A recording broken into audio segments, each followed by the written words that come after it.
Cricket की कहानियां में आज की कहानी अब तक के 12 विश्व कपों के वो 12 रोमांचक मुकाबले जिन्हें भुलाना है मुश्किल।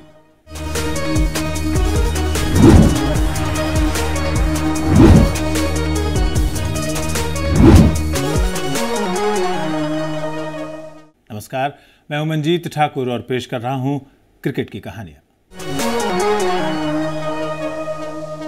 क्रिकेट के महाकुंभ आईसीसी विश्व कप 2023 की शुरुआत आज से यानी 5 अक्टूबर से हो रही है। टूर्नामेंट का ये 13वां संस्करण है। 1975 से शुरू हुए इस टूर्नामेंट में अब तक कई मुकाबले बेहद रोमांचक खेले गए, लेकिन हम आज आपके लिए हर एक विश्व कप के दौरान खेले गए कम से कम उस एक मैच के रोमांच को लेकर आए हैं जिसकी यादें आज भी क्रिकेट के चाहने वालों के जहन में ताज़ा हैं। सबसे पहली बात 1975, कछुए से भी धीमी पारी और उस समय की सबसे बड़ी हार। पहला विश्व कप 8 टीमों West Indies, Bharat, Pakistan, England, Australia, New Zealand, Sri Lanka और ईस्ट अफ्रीका के बीच खेला गया। टूर्नामेंट की विजेता वेस्ट इंडीज़ टीम बनी, लेकिन इस टूर्नामेंट के पहले मुकाबले को आज भी सुनील गावस्कर की धीमी बल्लेबाजी के लिए याद किया जाता है। उस मैच में इंग्लैंड ने पहले खेलते हुए 60 ओवरों में 4 विकेट पर 334 रन बनाए, लेकिन जवाब में भारतीय टीम महज 132 रन ही बना सकी। मज़ेदार तो ये था कि भारत के केवल 3 विकेट ही गिरे और सलामी बल्लेबाज गावस्कर अंत तक पिच पर डटे रहे। लेकिन इस मैच को गावस्कर की किसी बड़ी उपलब्धि के लिए नहीं बल्कि उनकी बेहद धीमी बल्लेबाजी के लिए याद किया जाता है। गावस्कर ने इस दौरान 174 गेंदों का सामना किया, यानी 60 ओवरों के लगभग आधे, और उनके बल्ले से रन निकले केवल 36। भारत 202 रनों से ये मैच हार गया। रन के अंतर से ये विश्व कप की सबसे बड़ी हार का रिकॉर्ड था जो 28 साल के बाद टूटा। इमरान खान ने अपनी किताब में इस मैच का जिक्र करते हुए लिखा था कि गावस्कर की पारी ये दर्शाती है कि टेस्ट मैचों से वनडे मैच कितना अलग है। दरअसल 1971 में वनडे क्रिकेट की शुरुआत से तब तक केवल 18 वनडे मैच खेले गए थे और कई जानकारों ने टेस्ट मैचों के हिसाब से भी इसे बेहद धीमी पारी बताया था। दूसरे विश्व कप के फाइनल में भारत न्यूजीलैंड और पाकिस्तान को हराकर पहुंची चैंपियन वेस्ट इंडीज की टीम का मुकाबला ऑस्ट्रेलिया, कनाडा, पाकिस्तान और न्यूजीलैंड को हराकर पहली बार फाइनल में पहुंची इंग्लैंड की टीम से था। टॉस जीतकर इंग्लिश कप्तान माइक ब्रेयरली का फील्डिंग लेने का फैसला तब सही साबित होता हुआ दिखा जब Gordon Greenidge, Desmond Haynes, Edwin Kallicharran और कप्तान क्लाइव लाइड 99 रन बनने तक पवेलियन लौट गए। लेकिन इसके बाद विवियन रिचर्ड्स ने अपने क्रिकेट करियर की एक बेहद नायाब पारी खेली। वो एक छोर पर जम गए और अंत तक आउट हुए बिना टीम के कुल 286 में से लगभग आधे यानी 138 रन बनाए। रिचर्ड्स के अलावा कॉलिस किंग ने 86 रनों का योगदान दिया। वेस्ट इंडीज के 3 पुछल्ले बल्लेबाज एंडी रॉबर्ट्स, जोएल गार्नर और माइकल होल्डिंग जो तेज गेंदबाज थे, ये 0 पर आउट हुए। जवाब में इंग्लैंड की टीम महज 2 विकेट गंवाकर 183 रन बना चुकी थी। लेकिन इसके बाद इंग्लैंड की टीम पर जोएल गार्नर और कॉलिन क्राफ्ट ऐसे कहर बनकर टूटे कि अगले 12 रन बनाने में 8 विकेट गिर गए और पूरी टीम 194 रन पर आउट हो गई। इंग्लैंड के 5 बल्लेबाजों को इन 2 गेंदबाजों ने खाता तक नहीं खोलने दिया। गार्नर ने 5 जबकि क्राफ्ट ने 3 विकेट लिए और वेस्ट इंडीज की टीम लगातार दूसरी बार चैंपियन बनी। अब बात करते हैं 1983 की। जब भी 1983 विश्व कप की बात होती है तो हमेशा ये कहा जाता है कि भारत ने फाइनल में वेस्ट इंडीज को हराया। उस फाइनल की कहानी कई बार बताई जा चुकी है, सुनाई जा चुकी है, लिखी जा चुकी है कि कैसे कप्तान कपिल देव ने करीब 50 गज तक दौड़ते हुए रिचर्ड्स का बेशकीमती कैच पकड़ा और इस मैच का पासा पलट दिया और भारत को विश्व चैंपियन बनाया था। इतना ही नहीं, कपिल देव ने अपने 11 में से 4 ओवरों में कोई रन नहीं दिया था, यानी 4 ओवर मेडन फेंके थे, वो भी वनडे में। 1983 फाइनल मैच में कोई भी बल्लेबाज अर्धशतक नहीं लगा सका था और सबसे बड़ी पारी के श्रीकांत ने खेली थी और उन्होंने 38 रन बनाए थे।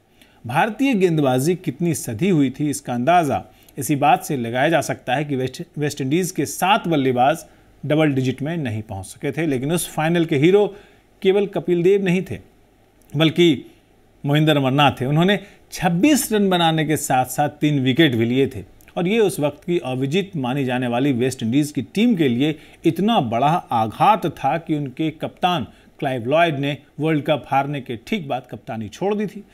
लेकिन भारत ने इस जीत की इबारत 25 जून को फाइनल से पहले ही 9 जून को वेस्टइंडीज के खिलाफ ग्रुप मैच के दौरान तैयार कर ली थी।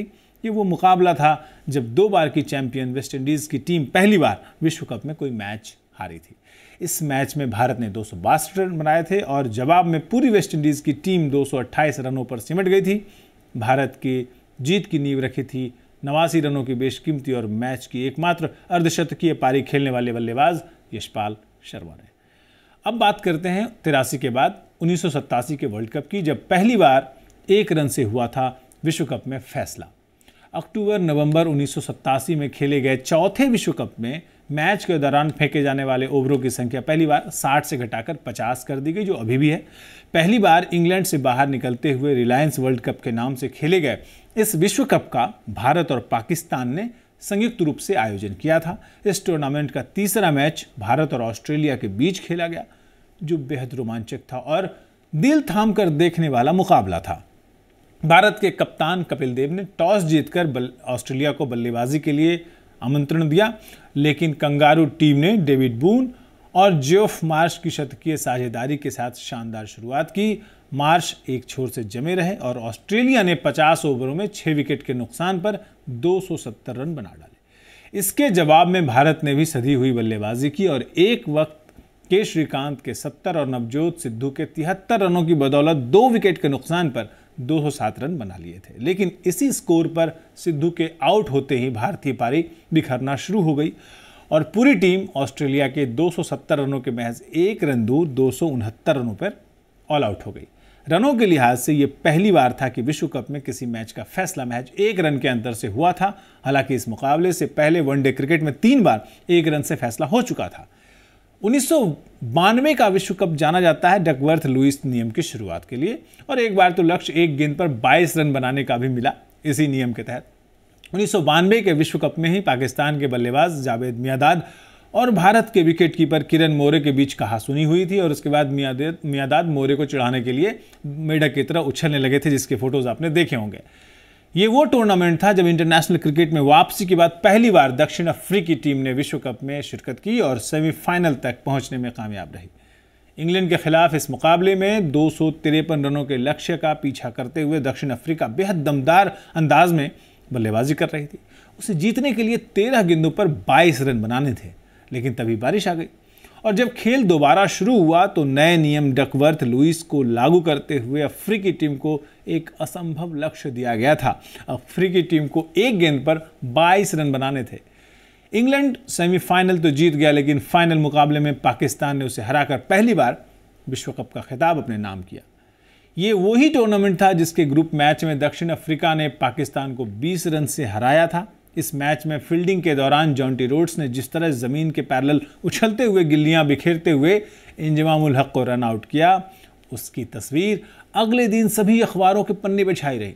बेहतरीन फील्डर के रूप में जॉन्टी रोड्स की पहचान पहले से थी, लेकिन इस रन आउट ने उन्हें विश्व प्रसिद्ध बना दिया। 1996 का विश्व कप मशहूर है रोंगटे खड़े करने वाले भारत पाकिस्तान मुकाबले के लिए। भारत, पाकिस्तान और श्रीलंका में संयुक्त रूप से आयोजित इस टूर्नामेंट में सुरक्षा कारणों से ऑस्ट्रेलिया और वेस्टइंडीज की टीमों ने श्रीलंका में खेलने से मना कर दिया। आईसीसी की सुरक्षा की गारंटी देने के बावजूद दोनों टीमें वहां खेलने को राजी नहीं हुई और श्रीलंका को इसका फायदा मिला और वो आसानी से क्वार्टर फाइनल में पहुंच गए। सेमीफाइनल में भारत को और फाइनल में ऑस्ट्रेलिया को हराकर अर्जुन रणतुंगा के नेतृत्व में श्रीलंकाई टीम पहली बार चैंपियन बनी। कई विवादों के बीच टूर्नामेंट का सबसे रोमांचक मैच था भारत और पाकिस्तान के बीच खेला गया क्वार्टर फाइनल का मुकाबला। 1992 में भारत ने पाकिस्तान को विश्व कप में हराने का सिलसिला शुरू किया था, लेकिन 1996 के क्वार्टर फाइनल की शुरुआत से पहले ये रिकॉर्ड महज 1-0 से भारत के पक्ष में था। और कहते हैं, जानकार ऐसा कहते हैं कि भारत और पाकिस्तान के बीच क्रिकेट के मुकाबले में रोमांच पहली ही गेंद से शुरू हो जाता है और यहाँ तो पहली गेंद फेंके जाने से पहले ही शुरू हो गया था, जब पाकिस्तान के कप्तान वसीम अकरम ने चोट की वजह से टॉस से थोड़ी देर पहले मैच में नहीं खेलने का फैसला किया। पहले बल्लेबाजी करते हुए भारत ने नवजोत सिंह सिद्धू के 93 रनों की बदौलत 46 ओवर तक 236 रन बना लिए थे। इसके बाद अजय जाडेजा ने एक अविस्मरणीय पारी, यादगार पारी खेली और पाकिस्तान के तेज गेंदबाज और इन स्विंग यॉर्कर के महारथी वकार यूनिस की जो धुनाई की। 2 लगातार ओवर में 18 और 22 रन मारे। स्लॉग ओवर्स में वकार इन स्विंग यॉर्कर डालेंगे, अजय जाडेजा को इसका एहसास था और उन्होंने उस गेंद का इंतजार किया और उस पर ले छक्के उड़ाए। 25 गेंदों पर जाडेजा के 45 रनों की बदौलत भारत ने 287 रनों का लक्ष्य रखा। जब पाकिस्तान बल्लेबाजी के लिए उतरा तो आमिर सोहेल ने जबरदस्त बैटिंग की और एक वक्त पाकिस्तान का स्कोर 1 विकेट पर 113 रन था। वेंकटेश प्रसाद की गेंदों पर छक्के जड़ने के बाद आमिर ने मैदान पर उनके साथ नोकझोंक में वो मुब्तला हो गए, लेकिन इसके बाद वेंकटेश ने आमिर की गिल्लियां बिखेरते हुए उन्हें पवेलियन जाने का इशारा किया। ये आपने वीडियो जरूर देखा होगा। इसके बाद पाकिस्तान की बल्लेबाजी देर तक नहीं टिक सकी और भारत 39 रनों से ये मुकाबला जीत गया। भारत का श्रीलंका के खिलाफ सेमीफाइनल मुकाबला भी बेहद विवादित और चर्चित रहा। श्रीलंका ने 251 रन बनाए तो भारत ने एक वक्त तक सचिन तेंदुलकर की 65 रनों की पारी की बदौलत 1 विकेट पर 98 रन बना लिए थे। इसी स्कोर पर सचिन आउट हुए और उसके बाद विकेटों का पतझड़ लग गया। अगले 22 रन बनने तक भारत के 7 विकेट गिर गए।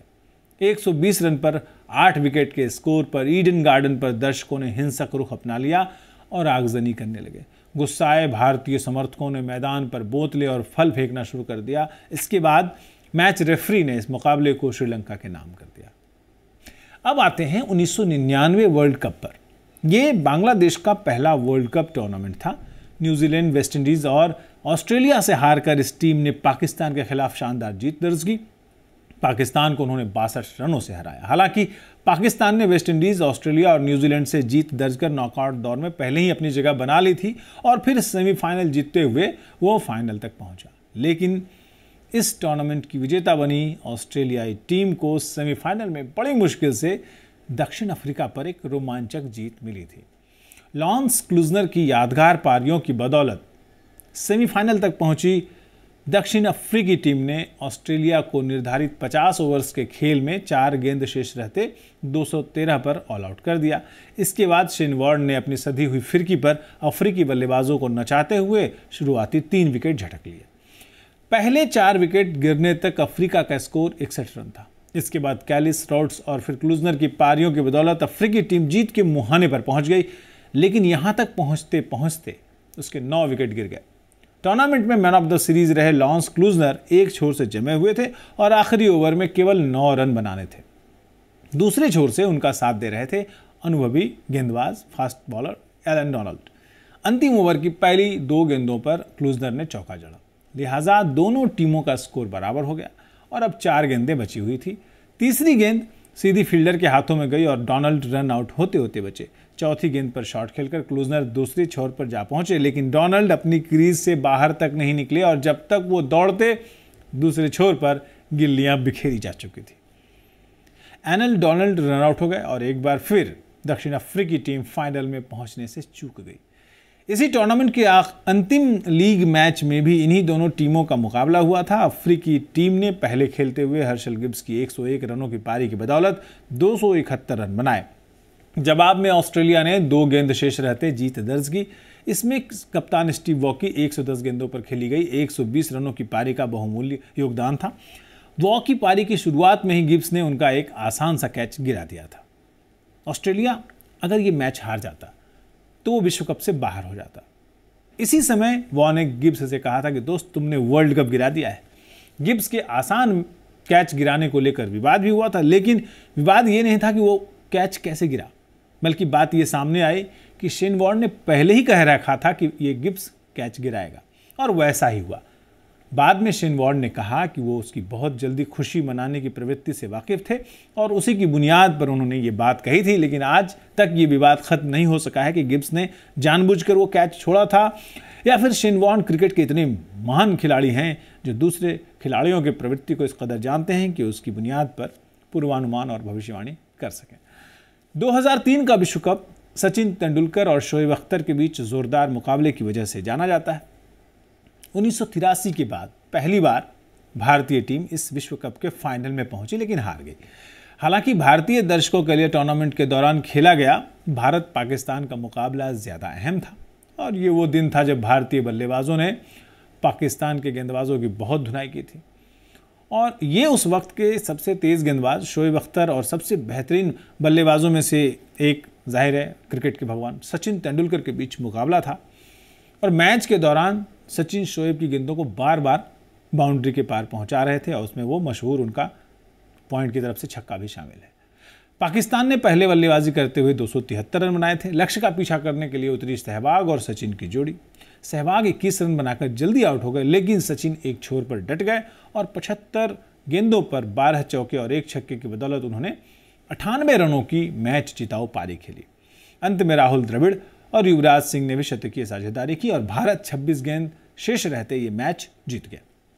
सचिन उस टूर्नामेंट के दौरान मैन ऑफ द टूर्नामेंट बने थे। सचिन ने अपने रिटायरमेंट के बाद भी कहा था कि विश्व कप का उनका ये सबसे बेहतरीन मैच 2003 में पाकिस्तान के खिलाफ खेला गया मुकाबला था। 2007 का विश्व कप ऐसा था जिसमें भारत और पाकिस्तान दोनों ही देश पहले ही दौर में बाहर हो गए थे। 2007 का विश्व कप अपनी सबसे दुखद घटना पाकिस्तान के दक्षिण अफ्रीकी कोच बॉब वुलमर की उनके होटल के कमरे में मौत के लिए याद की जाती है। ये विश्व कप वेस्टइंडीज़ में खेला गया। वुलमर की मौत उसी रात हुई जिस दिन पाकिस्तान की आयरलैंड के हाथों शर्मनाक हार के साथ विश्व कप से विदाई हुई। पाकिस्तान के साथ ही भारत भी पहले ही दौर में इस प्रतियोगिता से बाहर हो गया। दोनों ही सुपर 8 में भी नहीं पहुंच सके। भारत की टीम अपने 3 लीग मैचों में से 2 हार गई। उसे बांग्लादेश और श्रीलंका दोनों ने हरा दिया। आखिर में 1996 की ही तरह एक बार फिर इस विश्व कप के फाइनल में ऑस्ट्रेलिया और श्रीलंका आमने सामने थे। 1996 में श्रीलंका ने ऑस्ट्रेलिया को हराकर खिताब पर कब्जा किया था, लेकिन इस बार अलग कहानी लिखी गई। बारिश के कारण मैच सिर्फ 38 ओवर का कर दिया गया। ऑस्ट्रेलिया के कप्तान रिकी पॉन्टिंग ने टॉस जीतकर पहले बल्लेबाजी चुनी। एडम गिलक्रिस्ट ने धमाकेदार पारी खेली। सिर्फ 104 गेंद पर उन्होंने 149 रन बनाए और ऑस्ट्रेलिया ने 38 ओवर में 4 विकेट पर 281 रन बनाए। जब तक कुमार संगकारा और सनथ जयसूर्या पिच पर थे, मैच में जान लग रही थी, लेकिन उसके बाद श्रीलंका की हार तय हो गई। बारिश के कारण फिर मैच रुका और इसे 36 ओवर का कर दिया गया और लक्ष्य 269 का कर दिया गया। श्रीलंका की टीम 36 ओवर में 215 रन ही बना सकी और 53 रनों से ये मैच हार गई। और अब बात करते हैं 2011 की, जिसमें हमने पाकिस्तान को भी हराया और विश्व कप भी जीता। 1983 में पहली बार विश्व कप जीतने के बाद महेंद्र सिंह धोनी के नेतृत्व में 28 साल के बाद भारतीय टीम ने 2011 का विश्व कप खिताब अपने नाम किया। फाइनल मुकाबले में श्रीलंका के खिलाफ कप्तान महेंद्र सिंह धोनी के 91 नॉट आउट और गौतम गंभीर की 97 रनों की पारियों की बदौलत भारत ने एक बार फिर वर्ल्ड कप अपने नाम किया। मैन ऑफ द टूर्नामेंट रहे युवराज सिंह। इस टूर्नामेंट का सेमीफाइनल मुकाबला भारत और पाकिस्तान के बीच खेला गया, जो बेहद रोमांचक था। भारत ने पहले बल्लेबाजी करते हुए सचिन तेंदुलकर की 85 रनों की बदौलत 9 विकेट पर 260 रन बनाए। सचिन के बाद सबसे ज़्यादा रन बनाए सहवाग ने 38 और धोनी 36। हालांकि मैच जीतने के लिए इतने रन काफ़ी नहीं थे, लेकिन भारत के सभी 5 गेंदबाजों जहीर खान, आशीष नेहरा, मोनफ पटेल, हरभजन सिंह और युवराज सिंह ने सधी हुई गेंदबाजी करते हुए 2-2 विकेट लिए। पाकिस्तान के विकेट लगातार गिरते रहे और पूरी टीम 231 रनों पर आउट हो गई। इसके साथ ही भारतीय टीम ने पाकिस्तान के खिलाफ न केवल वर्ल्ड कप में जीत का रिकॉर्ड बरकरार रखा, बल्कि दूसरी बार विश्व कप जीतने के करीब भी पहुंची। 2015 में एक बार फिर भारत ने पाकिस्तान पर जीत दर्ज की और विश्व कप में जीत के अंतर को 6-0 से आगे कर दिया। लेकिन वो ऐसा टूर्नामेंट था जिसमें किसी एक मैच की बात नहीं की जा सकती, बल्कि टूर्नामेंट के कई मैच यादगार थे। भारतीय टीम पहली बार दक्षिण अफ्रीका से विश्व कप में जीती और लगातार 7 बार विपक्षी टीम को ऑल आउट करने का कारनामा किया। श्रीलंका के संगकारा के 4 लगातार मैचों में शतक, न्यूजीलैंड की ऑस्ट्रेलिया पर 1 विकेट से जीत या अंतिम ओवर में दक्षिण अफ्रीका पर जीत, मिचेल स्टार्क का न्यूजीलैंड के खिलाफ 28 रन पर 6 विकेट लेना और इसी मैच में ट्रेंट बोल्ट का 27 रन पर 5 विकेट झटकना। बहुत सारी यादगार क्षण जो है उस टूर्नामेंट में थे। डिविलियर्स की 66 गेंदों पर 166 रन की पारी, आयरलैंड की वेस्ट इंडीज पर जीत, क्रिस गेल और मार्टिन गप्टिल का दोहरा शतक और कई यादगार पल थे। और सबसे अहम तो ये कि माइकल क्लार्क के नेतृत्व में ऑस्ट्रेलिया ने रिकॉर्ड 5वीं बार यह खिताब अपने नाम किया। 2019 के विश्व कप को एक विसंगति के लिए, एक विरोधाभास के लिए जाना जाता है। न्यूजीलैंड के मार्टिन गप्टिल पूरे विश्व कप में संघर्ष करते रहे, लेकिन सेमीफाइनल में गप्टिल ने महेंद्र सिंह धोनी को सीधे थ्रो से रन आउट कर दिया था, आपको याद होगा। इसके बाद फाइनल मैच में बेन स्टोक्स को गप्टिल ने रन आउट किया। फाइनल में सुपर ओवर में मार्टिन गप्टिल और निशांत बैटिंग करने आए। अंतिम गेंद पर 2 रन बनाने थे, लेकिन गप्टिल खुद भी रन आउट हो गए और न्यूजीलैंड का विश्व कप जीतने का सपना अधूरा रह गया। इस बार के विश्व कप में रोमांच के ऐसे ही बहुत सारे पल आएंगे। उनके लिए जुड़े रहिए हमारे साथ और सुनते रहिए मंजीत ठाकुर से क्रिकेट की कहानी।